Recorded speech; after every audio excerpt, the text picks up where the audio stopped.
IQ से in charge doctor भावना पांडे और इस कार्यक्रम के आयोजक डॉक्टर सपना ठाकुर, डॉक्टर दीप्ति चौहान और NSS के हमारे टीचर्स हैं डॉक्टर अनुपमा श्रीवास्तव और मेरे प्यारे बच्चों। जिस संस्था में आप पढ़ रहे हैं, भिलाई महिला महाविद्यालय, जो कि भिलाई एजुकेशन ट्रस्ट से संचालित एक शासकीय अनुदान प्राप्त महाविद्यालय है।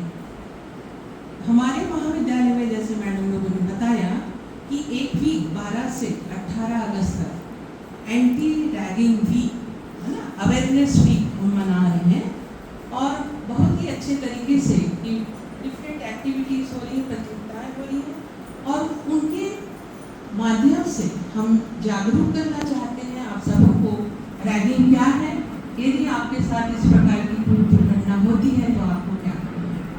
सरल शब्दों में कहूँ तो रैगिंग एक ऐसी घटना है जिसमें वरिष्ठ छात्र छात्राएं, सीनियर स्टूडेंट्स जो हैं, न्यू कमर्स के साथ दुर्व्यवहार करते और उनको उत्पीड़ित करते हैं। ये जो उत्पीड़न है कई प्रकार से हो सकती है, शारीरिक, मानसिक और सामाजिक। रैगिंग के कई प्रारूप होते हैं, स्वरूप होते हैं, जिन्हें हमें समझना चाहिए कि ये किस प्रकार से हमारे साथ क्या हो रहा है, आपको ये समझना बहुत ज़रूरी है।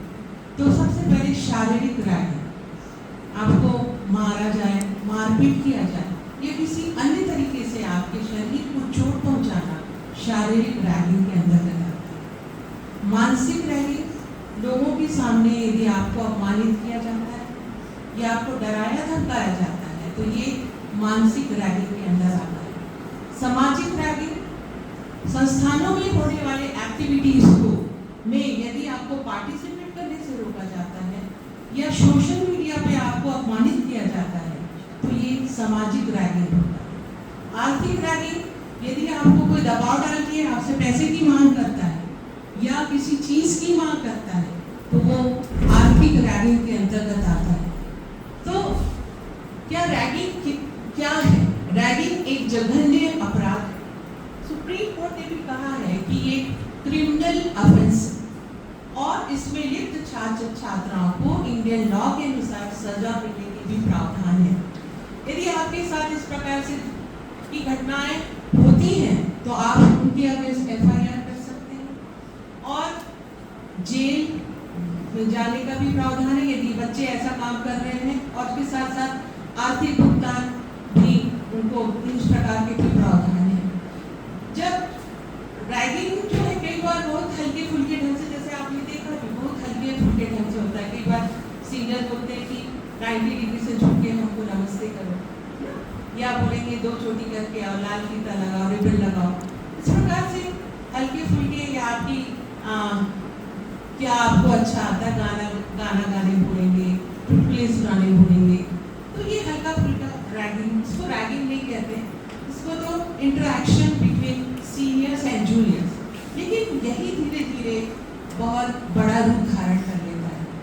तो इसके कॉन्सिक्वेंसेस भी आपने देखे, जैसे उन्होंने बताया कि उसका जो भाई है वो हैंग हो गया, फांसी लगा दी उसको। इसकी इस गंभीरता को देख करके UGC ने गाइडलाइन सभी विश्वविद्यालय और महाविद्यालयों में प्रेषित की है, जिसके अनुसार हमें एंटी रैगिंग सेल का निर्माण करना होता है। जैसे कि आपने जाना, आपके कॉलेज में भी एंटी रैगिंग सेल है, जिसमें 2 मैडम आपकी हेल्प करेंगी और जब भी लगता है आपको आपकी इच्छा के विरुद्ध इस प्रकार के काम करने को कहा जा रहा है आपके सीनियर्स के द्वारा, तो आप एंटी रैगिंग सेल में जा करके आपकी बातें रख सकती हैं। आपके मेंटोर्स हैं, आपकी टीचर्स हैं, यदि आप छात्रावास में रहते हैं, आपके हॉस्टल वार्डन हैं, मैं हूँ, बिना झिझक के आप आके अपनी बातों को रख सकते हैं।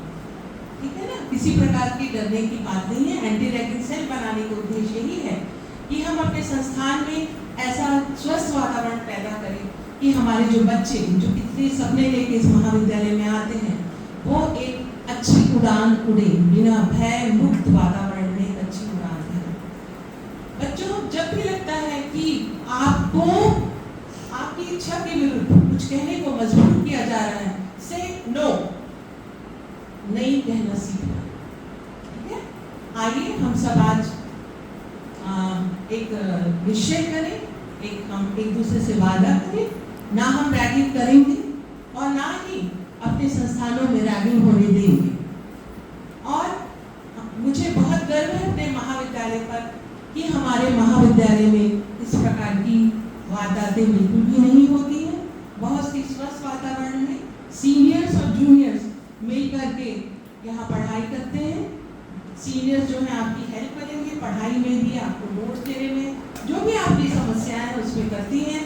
और एक बहुत ही स्वस्थ वातावरण में वेलकम पार्टी अरेंज होता है, तो आप देखिएगा कि आपको उसमें बहुत ही आनंद आएगा। तो यदि इस प्रकार से इसके बावजूद भी यदि हमारे संज्ञान में नहीं है और ऐसा कुछ होता है तो आप हमारे पास बेझिझक आइए, अपने आप से मत लड़िए, अपने आप मन में रख करके आप कुंठित मत होइए, आपकी पूरी हेल्प हम पूरी करेंगे।